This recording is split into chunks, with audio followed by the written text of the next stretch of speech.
Hello everyone, and welcome to this year's State of the University Address. My name is Brandon Glenn, and I am the current president of the Student Government Association.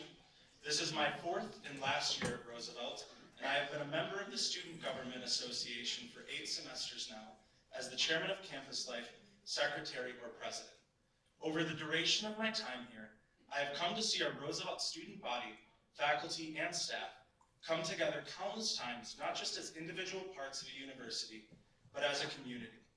In the past year, a number of institutional changes and initiatives have been carried out by members of this community, which I am confident have allowed us to further grow and support each other as a whole. Within our own association, we have worked to better advocate for and represent our students by redrafting our constitution to simplify processes and be gender neutral, hosting open office hours so that students may speak to their representatives directly outside of meetings, and contributing student perspectives to administrative meetings to support the community which all of us in this room belong to. With these changes, we hope to have redeveloped a student government which actively adjusts to suit the needs of the students we are charged with representing, building a foundation upon which the students who come after us may succeed. As a collective, we have striven to provide more comprehensive services in the past year, which I am proud to say have had a positive impact on the lives of our students. In following our mission of shared governance and social justice, faculty and staff have worked with students to find out what the student body needs most throughout the year. Once just ideas from students or staff, a centralized learning commons, shower services, emergency housing, a career closet, and a food and toiletry pantry have come to fruition as essential services to our students, demonstrating the work that may be done not by just a group of students or staff, but as a community. This is perhaps our greatest asset as a university in fulfilling our mission of social justice. I hope that the work we've done this past year will set an example moving forward and translate into a brighter future for the university, which would not have been possible without the collective effort of all of our faculty, staff, and most importantly, the students to which Roosevelt is a home away from home. Without further ado, please join me in welcoming the president of Roosevelt University, Dr. Ali Malekzadeh, to the stage.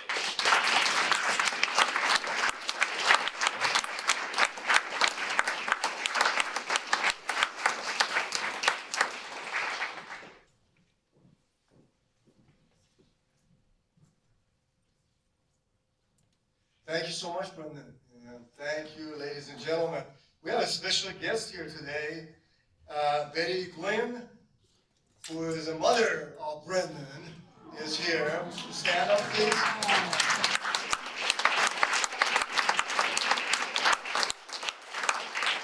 We were just negotiating whether or not we should allow Brendan to graduate this year. She said yes, I said no, we like him so much to remain the president of SGA for another 3-4 years. In fact, we can come up with tenuring him as a student. Well, that would be a first. But all kinds of graduate school is in the future for Brendan, so thank you so much. That was very well done. Well, ladies and gentlemen, we are going to talk a little bit about the university, bring you up to date on what has been happening this past year. This is my 4th State of the University address, and I'm really happy to report to you that every year our university is getting stronger and stronger. Before I start, I want to also recognize all of our trustees who may be here, public and faculty trustees, if you stand up for a second so you can be recognized.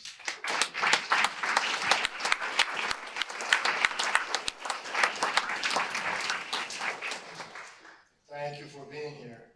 Now, for all of you who have heard the U.S. President deliver an annual State of the Union address, you know that it is customary for the President to declare that the State of the Union is strong during the address somewhere. So now we're 2 years into building a stronger Roosevelt plan, which at its heart is about improving our academic and financial plans.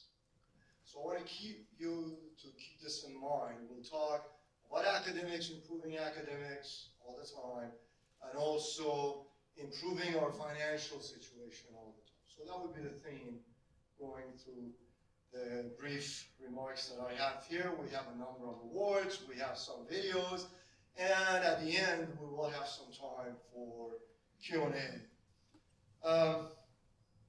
We know that a turnaround was possible when we started down this path. We focus on improving everything we do within the university so that we can get stronger. But also, it wasn't just words. It was your work that allowed us to improve every part of the university. I'm really grateful for everything that each and every one of you do every single day. So in looking across the rapidly changing landscape of higher education, I'll come back to that in a second, and also in considering the work we have done so diligently at Roosevelt, I'd suggest that not only is the state of our university strong, that it is getting stronger all the time. So over the next hour, we're going to show you exactly how we're doing that. One, stronger academically, two, stronger financially, and several other areas such as in student retention and student services, stronger in understanding the amazing students that we have here and how we can serve them, the faculty and staff better together. Now, uncommon strength has always been part of the Roosevelt DNA. From our very first days back in 1945, we needed and showed great strength, courage, and conviction. You can't show much more conviction than our original faculty, staff, and administration, and students who walked out collectively from Central YMCA College of Chicago based on principle. They had strength to counter the historical injustices of a higher education system that favored some at the expense of others. And I'm sure this reminds you of some certain recent examples, which we won't get into today. That strength was to always stand for those who might be forgotten in other places. Strength to preserve over 75 years of ups and downs, highs and lows, bountiful times and austere times. So in that respect, we're really not that different from any other organization. We just have to do better because our clientele of our students typically come in for 2 years, 3 years, 4 years, and then they go on with their careers. So strength is a part of our mission, a university that started as a matter of pure principle, with no endowment, no library, and no friends in high places. From our very first days to more recent times, we always knew that our university was not about a building or 2 or 3 buildings. It was about building a better and stronger future for our community, our collective community. So yes, Roosevelt University, with its faculty, staff, trustees, and most of all its students, knows what it means to be strong in the face of adversity. So thank you again for being here today. We're excited to have you with us, and we're all made stronger by your presence. So now, for the first time, we have a new program, and that is the Inaugural Presidential Award for Social Justice. It took us 75 years to come up with this idea. But nobody said the President's office has all the good ideas. Here we are. The award is to recognize those that have gone above and beyond the call of duty in their work as faculty, as students in the classroom, or staff members and administration. It is to honor those who have exemplified their ongoing commitment and demonstration of social justice within the classroom, workplace, and our community. So today we celebrate the leadership and accomplishments of the following award recipients students for serving as advocates for change and a role model for all of us. So to help me present these awards, I'm asking the individuals who nominated the award winners to join me on stage, and we're going to do it one at a time. So to announce the first award, I would like to welcome Professor Marjorie Jolles, Director of the Honors Program, to join me on stage.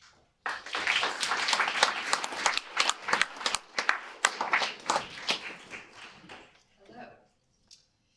It is an honor to be here today to present the first presidential award winner for social justice, Alexander Fruin. A senior in the Chicago College of Performing Arts Bachelor of Musical Arts Honors Program. Alex has been working throughout his time at Roosevelt to incorporate social justice goals into his curricular and co-curricular work. His coursework and honors thesis address the intersections of community development and the arts. Alex earned the Theodore Presser Undergraduate Scholarship in support of his senior year, and he also earned Make Music Chicago's James Wegging Memorial Internship and a Yamaha Fellowship to attend the Eastman School of Music Leadership Academy. As an inaugural member of the Obama Foundation Community Leadership Corps, Alex was immersed in 6 months of training geared toward understanding the systemic issues that underserved communities face, and how the arts leaders and cultural institutions can build bridges with these communities in culturally relevant and equitable ways. I imagine Alex as not just a future leader in arts and community development, but a current leader in arts community development.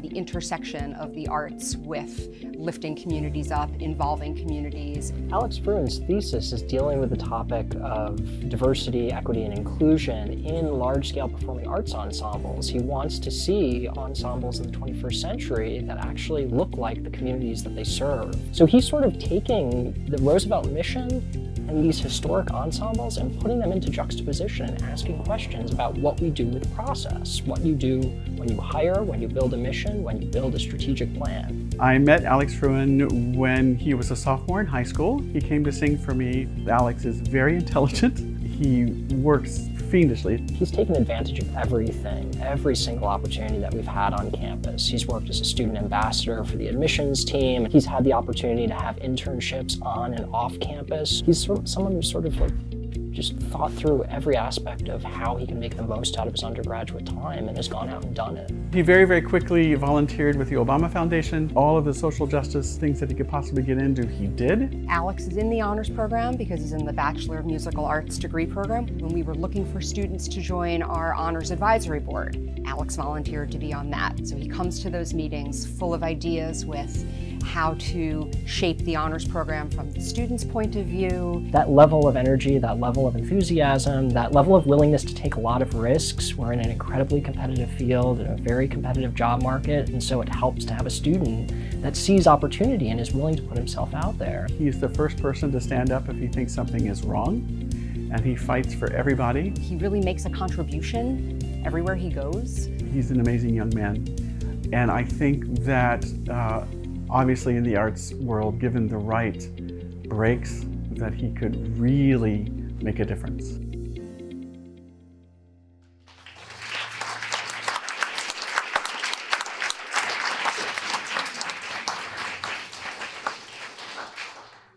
Alex is an exemplary Roosevelt student who lives out our mission by directly connecting his education to his goals of community development. Please join me in welcoming Alex to the stage.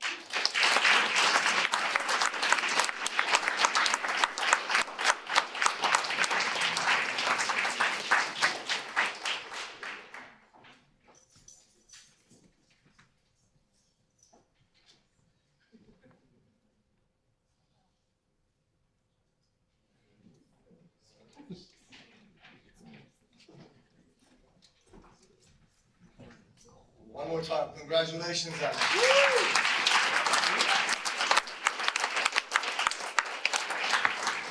Thank you for Professor Jolles. I now would like to ask Jamar Orr, Assistant Provost and Dean of Students, to the podium to recognize our second award recipients. Jamar?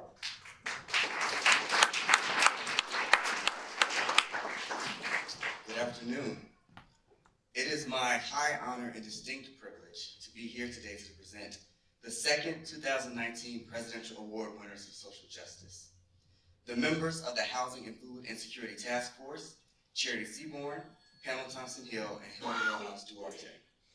These three women have led university initiatives to combat homelessness and hunger on campus by running the food pantry, emergency housing, and newly created career closet. These efforts have supported over 200 students on campus in only the first full year of operation. Our students who utilize these services face incredible obstacles on their journey to success. Charity, Pamela, and Hilda help to make their journeys a little less arduous by calling our mission into action. Out of the Dean of Students office, we have a Students of Concern team, and we discuss students who are in crisis. That crisis may be mental health, personal issues, finances, things of that nature that may be impacting their ability to be successful at the university. And so from the data that we collected in that team, we realized that there were some trends. And we administered a survey on campus and had about 60% of students who participated in the survey identify homelessness and food insecurity as one of their major needs. What evolved from this was a lot of different things. We connected with the Illinois Hunger Coalition to have a representative come to our campus once a month to help students apply for SNAP, Supplemental Nutrition Assistance Program, where they could get benefits, considered a link card, to make purchases outside of the pantry. After we created the Homelessness and Food Insecurity Task Force and established the pantry, we attended a few community professional developments at other universities addressing these same issues. And what we learned at those workshops was that students across the nation, across the state, are experiencing homelessness and food insecurity. And there's different creative ways that we could also address those needs, even though we aren't able to provide free housing. Additionally, at NEIU, they had a Dress for Success closet, and when we went, we actually saw that they had a very well-established place and shared that students really were responsive to that need. And so that was something that was also created here, seeking donations from faculty and staff for, clothes that maybe they no longer can fit or wear, or, some things go out of style. We deal with a lot of students that are in crisis. And I'm sure, as you all know, when your necessary needs, your Maslow hierarchy of needs aren't being met, it's hard to be successful in the classroom. And so that's really why we provide these other initiatives to students. The emergency housing is also another service that we provide out of the Office of Residence Life. So students who, may be experiencing urgent homelessness for a short period of time, depending on their circumstances, they can have a room at no cost for that period of time approved by the office to kind of supplement them in their time of need. One other small thing with the emergency housing, it was one small thing that we learned from one of the outreach sessions on another campus. We devised a to-go bag, and basically we supply it with items from the pantry, toiletry, toothbrush, toothpaste, t-shirts, in a bag, sweatpants for students who are using the emergency housing. They may be in crisis, they may not have a change of clothes for overnight. It's all connected in terms of the pantry, in terms of the SNAP outreach on our campus, in terms of the emergency housing, shower services, and now the career closet.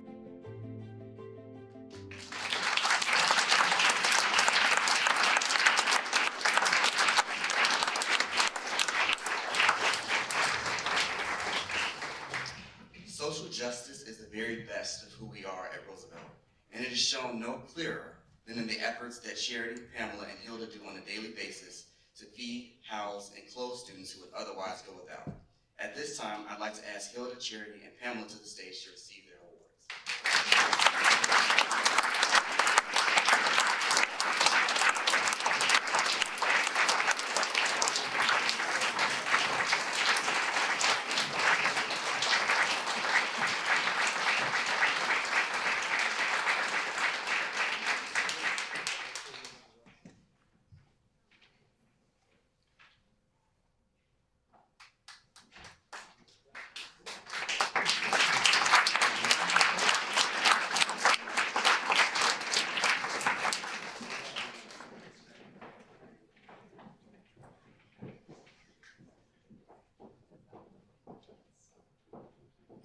more round of applause, please.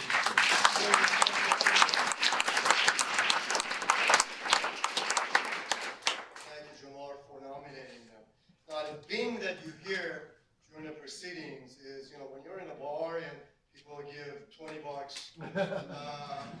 they ring a bell and so forth. So every time that bingo goes on, I think Advancement gets $100,000. Either that or somebody's getting online, so I'll let you decide which one it is. Okay. Now, returning to our awards, again, we have another special group of people to be recognized here. So now I would like to ask Tom Kernan, Assistant Professor of Music History, to the podium to recognize our final award recipients. Tom?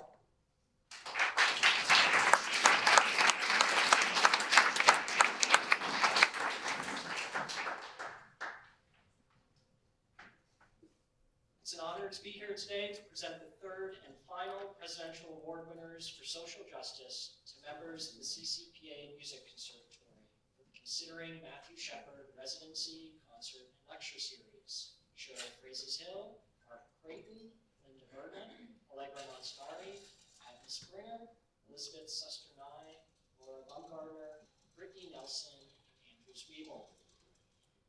This program provided students and the community with transformative experiential learning opportunities while highlighting how the arts serve as a catalyst for social change. The involvement of these individuals extended beyond the classroom, engaging students in ongoing conversations regarding the emotional, physical, and societal impact of violence within the LGBTQA community. How I love the stage, how I love the stage, how I love the stage, how I love such an ordinary boy living ordinary days, leading an ordinary life so worth. The story of Matthew Shepard was put to music because the composer, Craig Hella Johnson, was extremely emotionally affected by the murder of Matthew Shepard almost 20 years ago, and had always been thinking about Matthew and what he could do as an artist to commemorate Matthew's life. It's been a real gift for Roosevelt to be able to do this with a full orchestra at this point. I think we've got to be one of the first universities to be doing it. Interestingly, many of the performers of this show were not born when Matthew was murdered.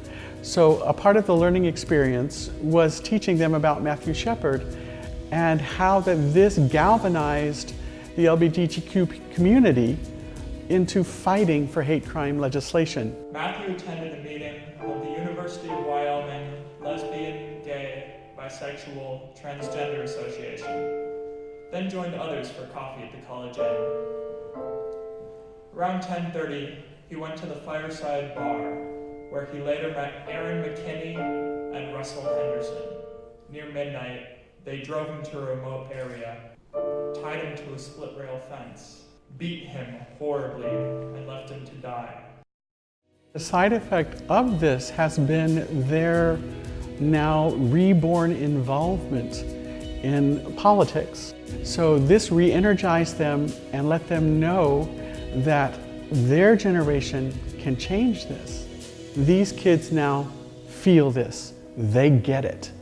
And it takes 30 people impassioned for something like this, they can change the world. And that's what I hope they do.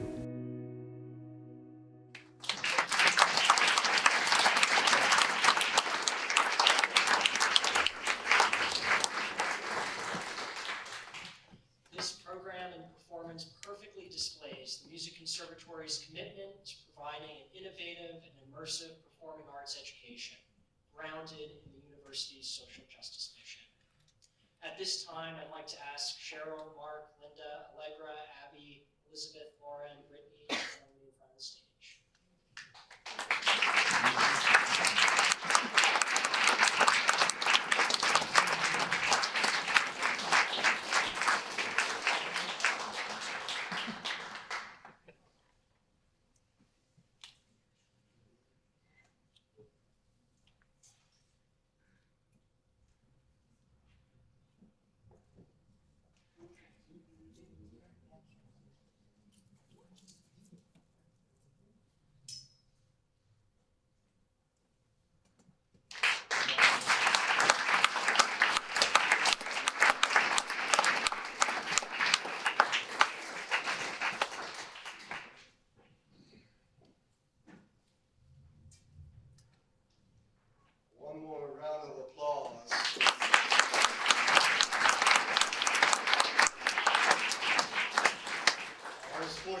attend one of the performances, and I was at the edge of my seat for 90 minutes as the faculty, and through their inspiration, the students were performing for 90 minutes non-stop, over 30 students on the stage rotating and performing. It was just absolutely phenomenal.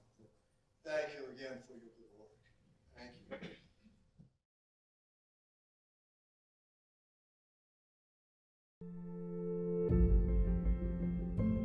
Our office is working on a lot of initiatives. There's no two ways about that. But some of the key initiatives really are choosing the right programs moving forward, having a strong process so that what we offer, the portfolio of programs, is attractive to people, and making sure that when we start a program that we're starting it resourced. Another initiative is to continue to develop online, and that's really, I have to thank Niraj's team, because they've done the online teaching academy so well that people keep signing up. It's important for us to have online courses, hybrid courses, because this is what's going to make us attractive and accessible to adult students, and especially to our corporate partners, so that employees at places where we've developed these partnerships see us as something very viable and that they can fit into their lives in order to complete degrees or get graduate degrees. As I've already mentioned, the landscape of higher education is changing and becoming more uncertain. We have for-profit universities, including some in Chicago, closing. We have very small liberal arts colleges across the nation that have around 400 or 500 students closing. And we have also mega universities starting out and having hundreds of thousands of students signing up and so forth. Also, high school demographics are evolving in our market significantly, and new competitors are emerging locally and nationally, and government support keeps going down. And we might be one of the few nations in the world that will start disinvesting in higher education, while the other nations are aspiring to have a higher ed industry, if you will, similar to the United States. We have 50% of Illinois high school students leaving the state to other states to study. Think about that for a minute.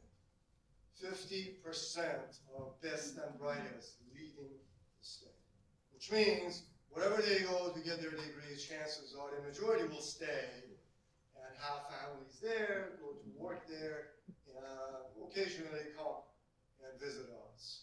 So that's a major loss of the future for us in Illinois.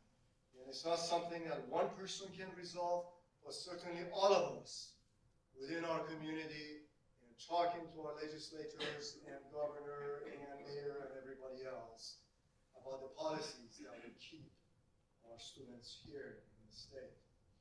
But what we can do amidst all this uncertainty is, as the provost mentioned, continuously look to innovate and enhance our academic programs so that we have flexible and available academic programs for the emerging needs of our students. And then second, we must improve our market presence while building stronger partnerships with Chicago area community of businesses, nonprofits, government, and so on. I'll go through a few examples of these new programs because they are just amazing. So in responding to the market needs, our faculty, specifically Eric Berkowitz and fellow colleague Ming Yu, who's a new Robert Minor Chair of Computer Science, and their colleagues designed a new bachelor's degree in cyber and information security. They sense that it's the right time for us to offer this program, and it seems like the world agrees. In fact, this program has already been recognized by the National Security Agency and the Department of Homeland Security as a center of academic excellence in cyber defense. We know this issue is going to become more prevalent as we go forward.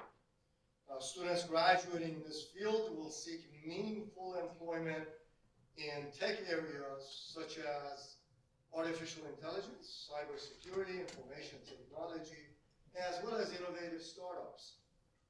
I'm excited to announce that this fall, we will launch a new master's degree in this field, the Master of Science in Cybersecurity and Information Assurance. It is a new program, and it's programs like these that will meet the specific needs of the market, as well as cybersecurity in a fast-growing industry. Now, another fast-growing industry is the health sciences. Designed by interdisciplinary team of faculty, including Professors Lavon Downing, Kelly Wentz-Hunter, and Catherine Campbell. And now under the direction of Professor Tia Long, the new bachelor's degree program in health science administration will address the fast-growing market demand in this area. Now let's turn our attention to the video for a second. We have a number of things in the pipeline for next year, but this fall 2018, we launched two programs that we're really excited about, both undergraduate degrees, one in health science administration and one in cyber and information security.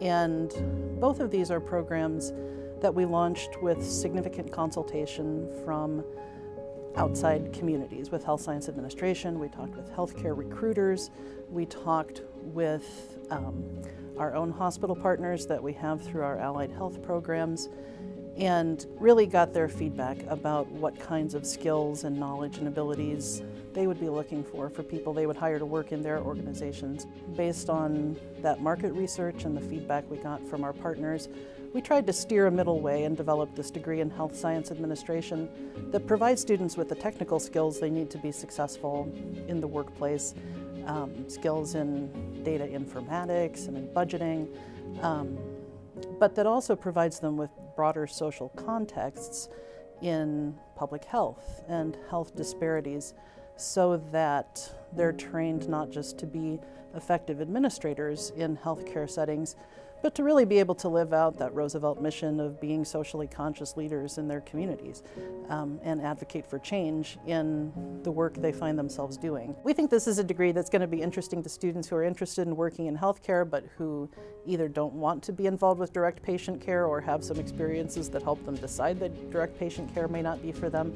Also for students who are working in technical fields now, radiography, ultrasound therapy, and might want to complete their bachelor's degree so that they could move up in the workforce and into more kind of administrative and leadership positions. So far we have collected $600,000. All right, now our new program initiatives continue across all colleges under the leadership of Dean Sabagi and Colette English Dixon, who is the Executive Director of Marshall Bennett Institute of Real Estate. The Heller College of Business's newest program is a Bachelor's Sign in Business Administration in Real Estate. This will address a growing problem in the real estate industry, which is a lack of diverse students.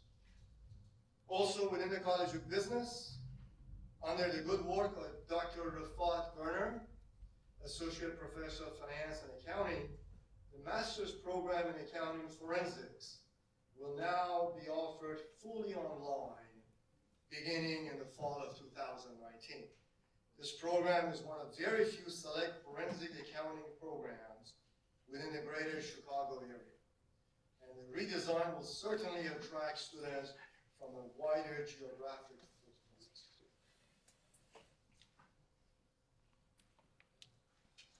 One field that is changing fast, just as fast as higher ed, is the medical and healthcare field, of course. And here too, Roosevelt is in step with the times. The College of Pharmacy, under the leadership of Dean Melissa Hogan and Dr. Dana Singla, is finalizing plans to offer a joint PharmD and MBA program with the College of Business, with a goal of making it available to both new and current students starting this summer. So this dual degree program will allow students to complete both degrees in 3.5 years. And it will be the only pharmacy college in the Midwest to offer this format. It will enable graduates to be more competitive for positions as retail pharmacy managers with a pathway to further promotion. So congratulations to the team for doing this. So besides academic programs, I should mention the partnerships that we have. Chair of the math department, Professor Melanie Powarsky, will disagree with me when I say 1 + 1 = 2.2 or 3.5. But this is the reason for that, Melanie. When we combine the best programs within Roosevelt with best-in-class partners from the private sector and the non-for-profits, everyone benefits. So in this new role, Tom Fillion, Dean of the College of Education and Associate Provost for Strategic Initiatives, has been charged to develop new partnerships and new online programs. Let's hear a short video from Tom. I think Roosevelt benefits from these partnerships in a couple different ways. One really important way is we're actually living out our mission, and we're providing programs of need to other institutions, other organizations in the city that are looking ways to grow either the quality or the quantity of what they're doing. And so for me, all of this work around partnerships is a real extension of the university's social justice mission and framework. I also think we're really helped by the visibility of our programming. As more and more people hear about unique programs that we're offering, they become more aware that we exist. We become an option for them to look at. And then I guess the last thing I would say, I really think it grows the reputation of the university. You know, historically, we've been a site for innovation, even courage. But it's really important for us to maintain that commitment and that reputation for being a place that's willing to try new approaches in order to solve really complex but really important problems in our society. Under the leadership of Dean Tom Fillion, the College of Education and Chicago Public Schools have developed an ongoing partnership to provide continuing education to our Chicago area teachers. On February 6th, the College of Education was selected by the Chicago Public Schools as an exclusive partner to offer a new teacher residency program. This program will provide a year-long student teaching experience and extensive mentoring to current paraprofessionals and teaching assistants while they complete their coursework for early childhood or special ed licensure. So thank you, Tom, and your colleagues. In addition to the newly formed partnership with Illinois, we have a program with Illinois Empower, which is the College of Education is partnering with Mindful Practices, a research-based professional development organization to provide licensed teachers with classroom-proven strategies to promote purposeful classroom environment. Again, together, these two agreements guarantee over $200,000 of new revenue to the university.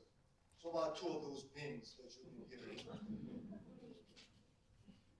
So I'm pleased to also announce the creation of a new partnership between Healthcare Services Corporation, the parent company of Blue Cross Blue Shield of Illinois, and Roosevelt University.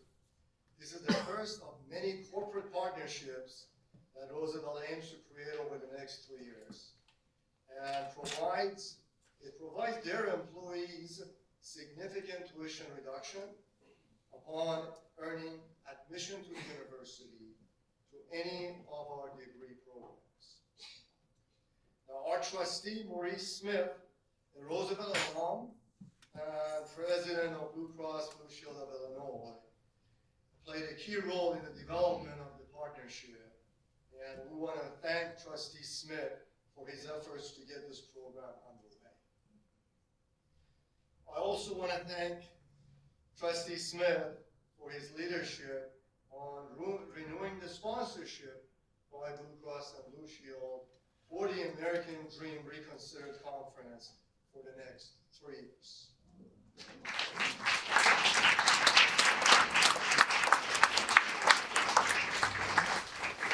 So stronger academically, we covered quite a bit in that area.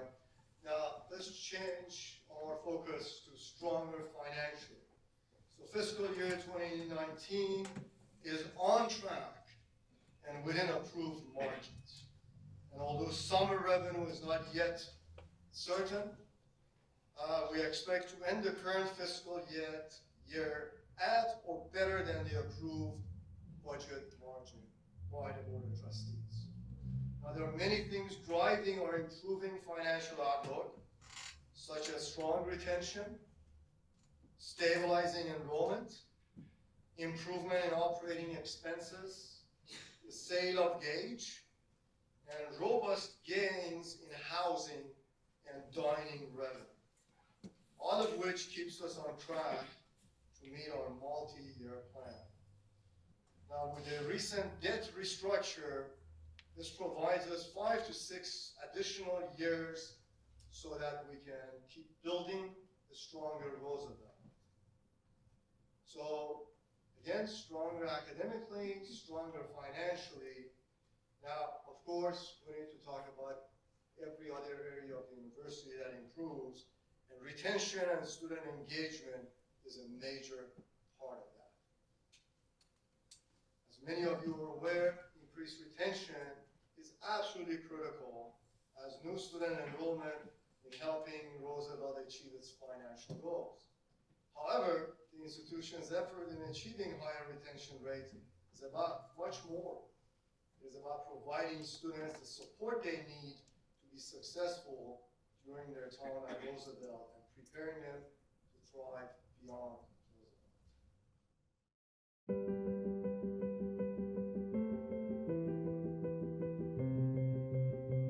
The Office of Student Progress is an idea of putting together, for efficiency's sake, registration and advising, because a lot of what they do really intersects. And in terms of the technology involved and the use of the new EAB, Student Success Collaborative, it really made sense to bring them together. And then I had somebody who was so excellent, Alicia Butler, who was the director of advising, and she has done a superb job of having these two offices relate together, mesh together, and we already have the results. We've had, this fall, we had a 66% increase in walk-in student advising. We had, in terms of grad checks and grad applications, 30% increase in grad applications on time.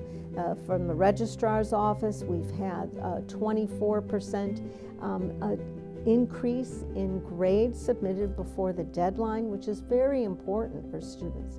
We've had a 20% increase in early alerts. That's where faculty, and I have to thank the faculty for that, where faculty are letting advising know we have an issue with this student, because we want to catch everybody and we want to provide them with the best services we can. It's really important that we provide our students with the professional development that's going to get them on the right pathway to a career of their choice.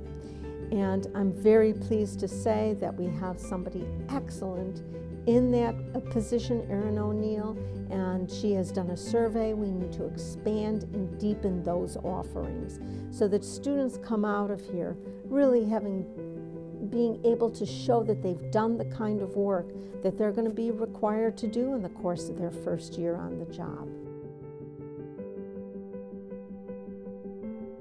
The Office of Student Research, for example, really fits into this well, because the purpose of the office is to provide students professional development in the form of undergraduate research and graduate research.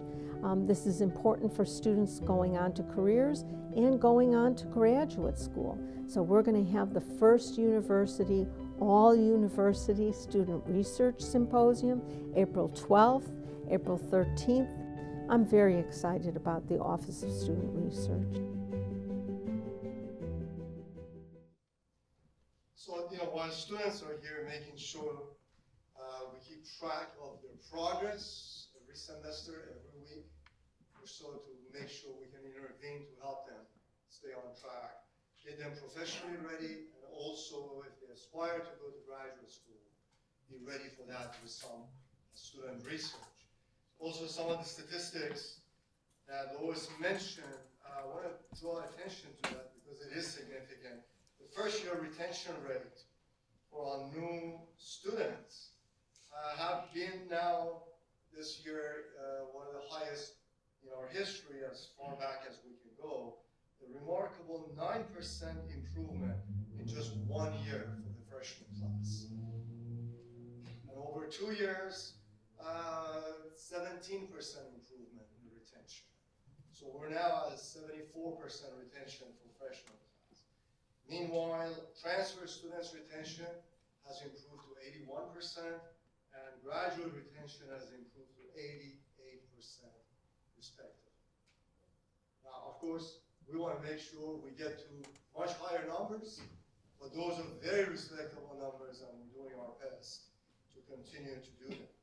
So part of what contributes to the success in these areas is intentional programming, like career and networking fair that just took place last week. Now, under the leadership of Jennifer Wonderly, students were able to network with employers, take professional headshots, and plan out their day with a guidebook and a map of employers. Jennifer mentioned that 100% of the employers showed up to the fair this year. She was promised 101% for next year. That's what she was telling me. Yes, please do better, Jennifer. I do want to thank Provost Lois Becker, Katrina Coakley, Mike Malley, and many other staff in the Provost office for these new and exciting initiatives that helps us keep our students on track. The research symposium will be in early April. So in the classroom, taking care of the students while we're here. Now let's focus a little bit on the outside the classroom opportunities for our students.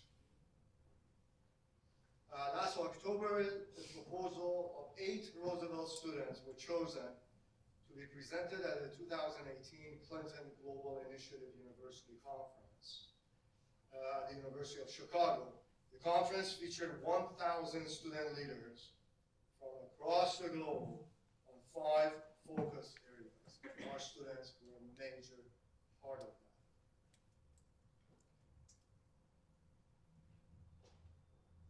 Next, nothing exemplifies our mission better than advocacy and volunteer service in the community. To that end, the pharmacy class of 2021 just recently completed 110 hours of volunteer work, serving at local nonprofits such as Feed My Starving Children, the Ronald McDonald House, the Chicago Greater Food Depository, and Family Shelter Services. So thank you so much for pharmacy students for this good work in our community. The Al Golden Fellowship, the newly created program, honors its namesake, who was a PR industry pioneer, Roosevelt alumnus, and long-time serving board of trustee member. 4 student fellows will attend industry events to foster postgraduate internships with Golan and sponsor companies like McDonald's, in addition to being mentored by senior PR executives. So they're on their way to success. So all in all, these experiences are invaluable to our current students and to the university in general.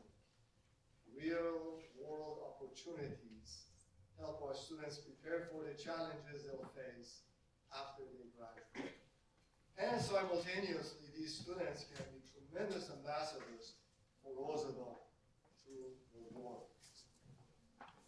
We are also stronger through our people. Every individual contributes to our new community in your own unique way and through teamwork with your colleagues. I want to recognize several departments whose work is felt but not seen. They're unsung heroes among us. They work each and every day, and they make us stronger with the community and the campus. So first, let me showcase campus safety. The safety and security of our community and our students is of utmost importance to all of us. We put great trust and confidence in our campus security team to keep us safe and out of harm's way. These staff members work long shifts over the course of several days and usually do not have the option to call in sick, regardless of weather. They are dependable, quick to respond, and show care and compassion to those in distress. I especially want to thank the security team for their service this past January during the extreme polar vortex. You might have heard of polar vortex until it showed up. This team showed up when most of us stayed home, and they assisted students and staff when we lost power. One time, power loss was in the middle of the night. So I would like to introduce to you this time our new Director of Campus Safety, Officer Tony Parker. Tony, would you stand up, please?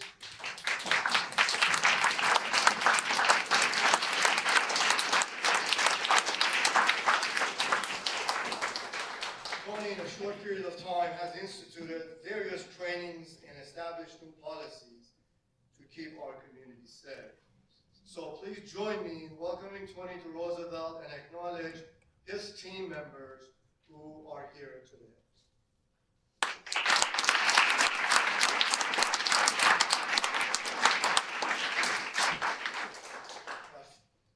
Similar to the safety officers, the physical resources team has been on duty. Now, is it spring yet in Chicago? One never knows, and I'm not sure I believe it, as this winter has been one of the coldest and wettest in history. This past January, during the polar vortex, the physical resources team kept our facilities fully operational under weather extremes. With 2 fluke power outages, one in the middle of the night, Jeff DeBrizio and his team ensured the safety and well-being of our residents and communicated quickly and efficiently with ComEd to mitigate any risks. Let us thank Jeff and his team for all they do to keep our facilities up and running smoothly.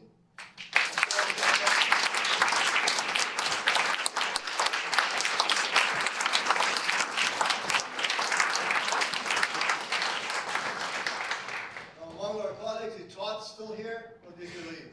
He's gone. He's left. It was his last day here. We wanted to keep him until the last minute. But, you know, joking aside, it was 55 below zero wind chill on that day. And we were informed by the team that power has gone out of Wabash. And of of course, Jamar is telling me that the students were having fun. Wow, this is cool. I said, yes, but it will be cold later on. But imagine the team working hard at that moment, and the ComEd folks as well, showing up, going underground, and making sure the power is fixed before it really becomes an emergency to all of us and the students, which is phenomenal. So thank you again for the job you do every day. A little bit on the arts and auditorium theater. Magnificent auditorium theater consistently impresses me with its world-class performances and programming, which brings thousands of visitors to our downtown campus throughout the year. Many of you may not know, but each summer, the theater hosts Hearts to Art program. It's a summer camp for young people who have experienced the death of a parent. This summer will mark the 15th year of this outstanding program. Also in April, the Auditorium Theater welcomes the American Ballet Theater, who will begin its four-year partnership with the theater. And in June of 2020, the theater will welcome the Bolshoi Ballet, returning to Chicago for the first time in 16 years, and the only Midwest stop in their United States tour. So will individuals who work on the auditorium theater please stand and be recognized who might be present.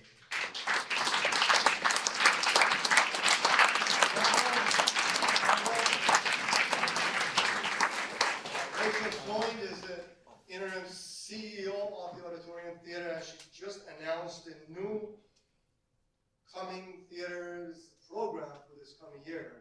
It looks absolutely outstanding. So please get on that website and see what she's able to bring to us. So many times when I ask or overhear individuals talking about their Roosevelt experience, there's a consistent theme: the people.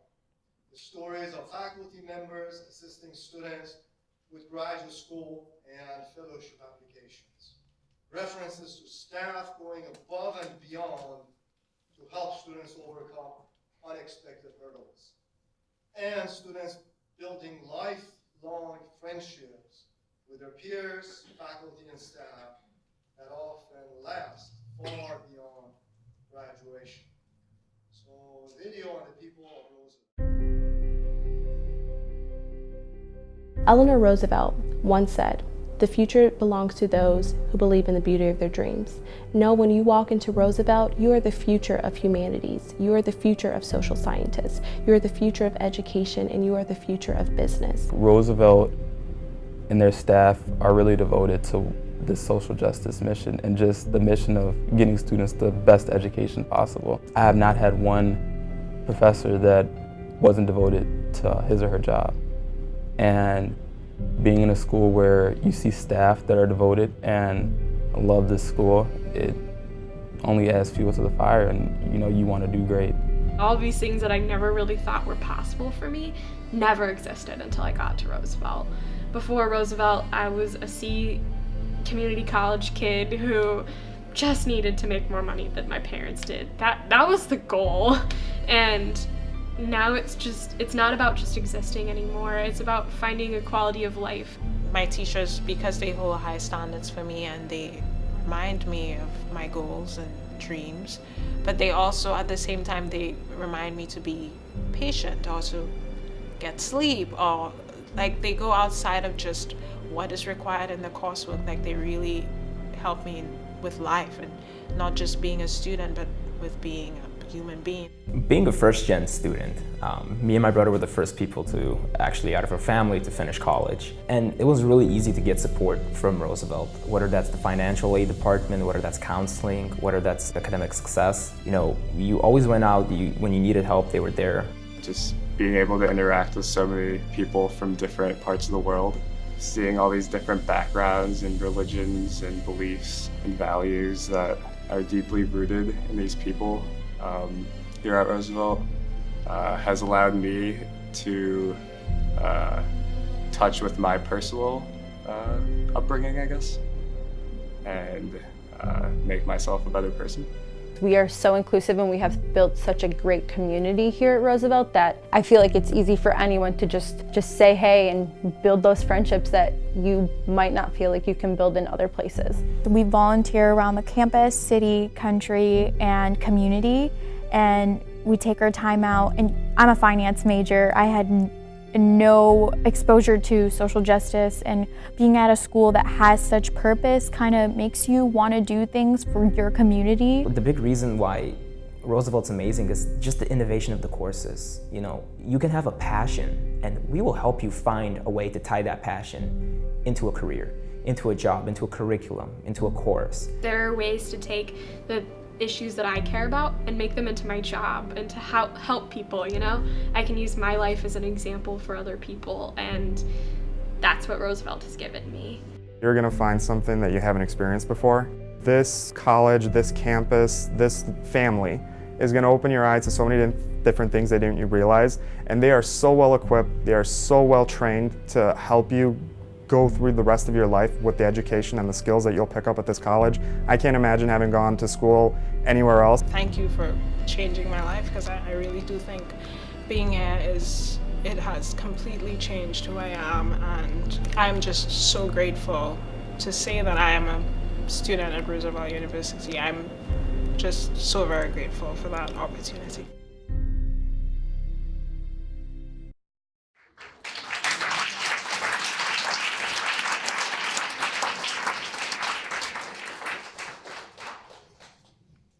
So as you can see, as we conclude, there's a lot to celebrate at Roosevelt. We still have work to do and challenges ahead, and it's part of the challenges of higher ed. But we are encouraged by the momentum that has been generated by all of you. And success breeds success. So our academic programs and financial situation improves, we'll be able to attract more students and do more for them, for our faculty, and for our staff. So 2 years ago, we set out to build a stronger Roosevelt, and we got to work. Now you see the efforts, and I believe it's paying off in transforming our university. So yes, the state of our university is strong, and I hope that you agree that it is getting stronger every day. So thank you for coming today.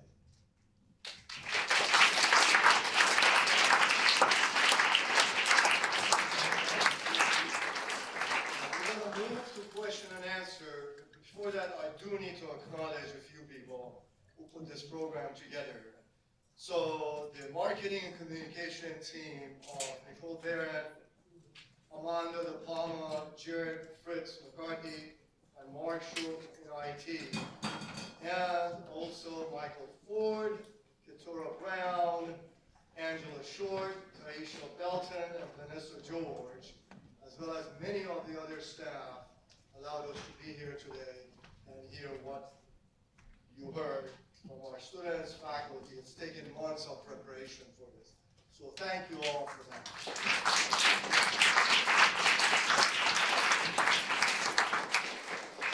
So now we'll take questions. Since there are no questions,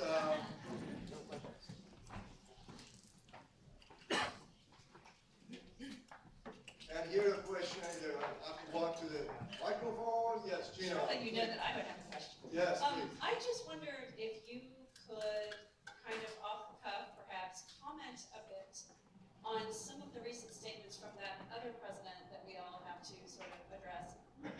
Particularly this recent statement about freedom of speech at institutions, which I think that we exercise here in particular ways, you know, given our mission and so forth. But then also the other thing that was a little bit buried, at least in the sort of mass media coverage as part of that statement, about expectations that institutions of higher learning begin to report on the income outcomes of specific programs within their institutions. And as someone who sits at the helm of one, humanities, where longitudinal studies are most beneficial in that regard, I wondered if you had any sense about the reporting. And I mean, obviously with our college performing arts, that's another similar kind of issue. Like, students tend to be faring much better 10 years out, perhaps, than they are, you know, 1 year out kind of long-winded question, but I just wondered if you could speak a little bit to how you see Roosevelt interfacing with this new world order. Well, Professor Piccola, thank you for that easy question. I'm going to take a couple of minutes to answer the question.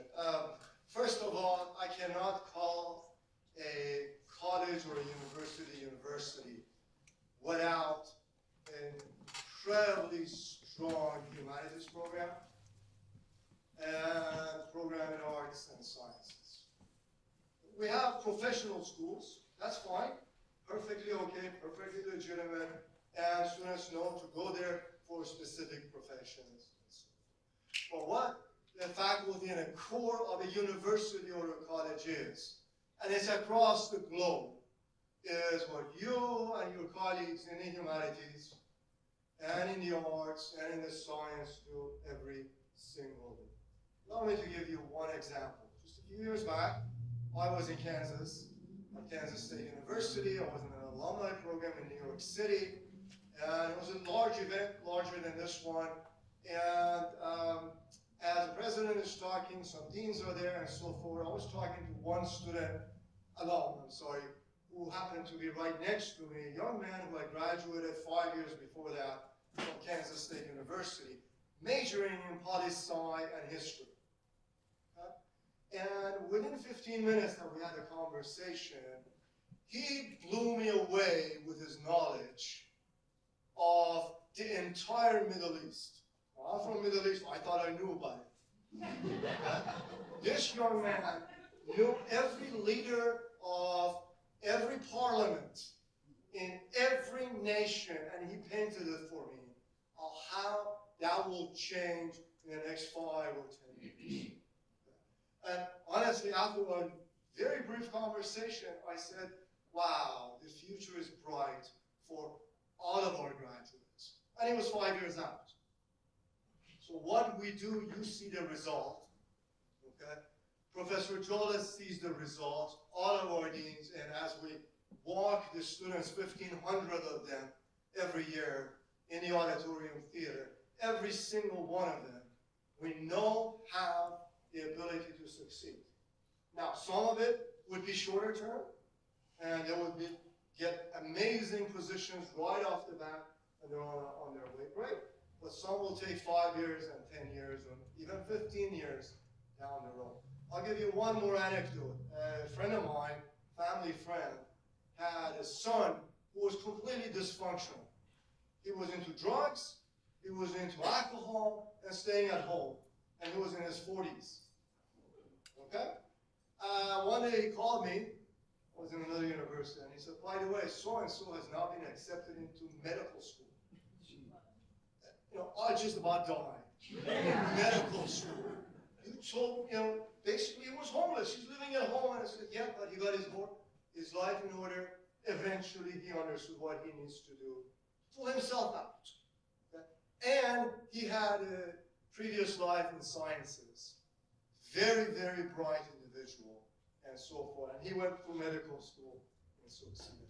And each of you, I know, have those kind of stories to tell us. So as far as coming back to the federal government and statements from the president, first of all, the federal government can impose all kinds of rules for us. You cannot believe what we have to deal with on a weekly and monthly basis with these unfunded mandates.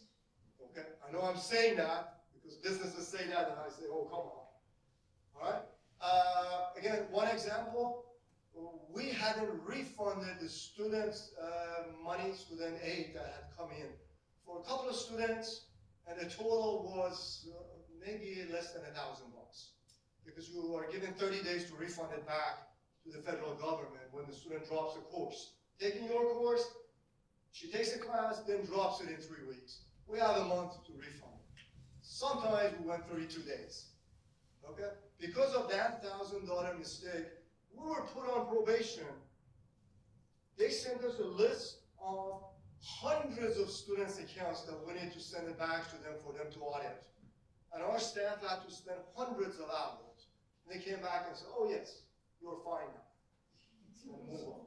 So I'm giving you a sense of that, to some extent it's great, because we don't want to misspend the students' money, as Argosy just did, to the tune of, what, $13 million? They spent it on payroll. Okay? But in the grand scheme of things, we cannot allow it to micromanage our finances. Let me come back to the academic freedom. I feel very, very strongly that we all have the academic freedom to speak up. Okay? We will offend some people. So be it. Because if it doesn't happen here, I don't know where it might happen. If you're working for a certain organization out there, you need to park your opinions in the parking lot before you walk in. Okay? And again, I can give you specific examples of my colleagues who were fired in private organizations when they spoke up. Okay? Didn't like what somebody had said in the hierarchy, etc., etc. We are immune from that. And we should be immune from that. The statement that the president of my colleague at the University of Chicago put out there, I think was very apt. We have a freedom of speech. You have a freedom of speech in your classes, and we all have it in our classes.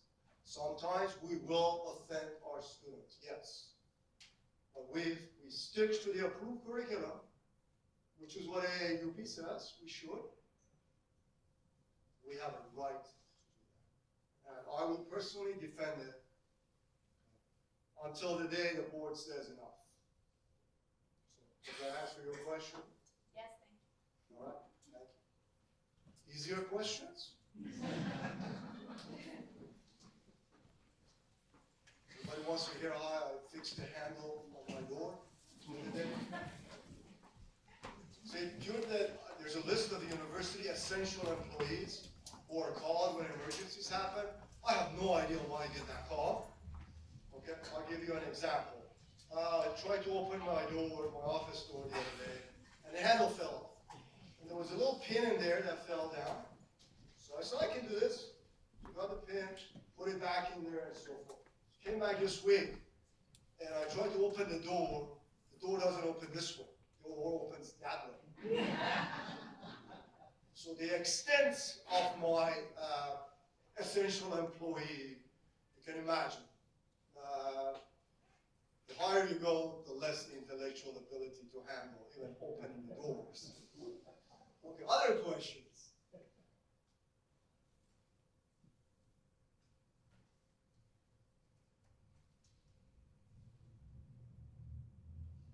Going once, going twice. And again, thank you for everything you do every single day. I'm really grateful.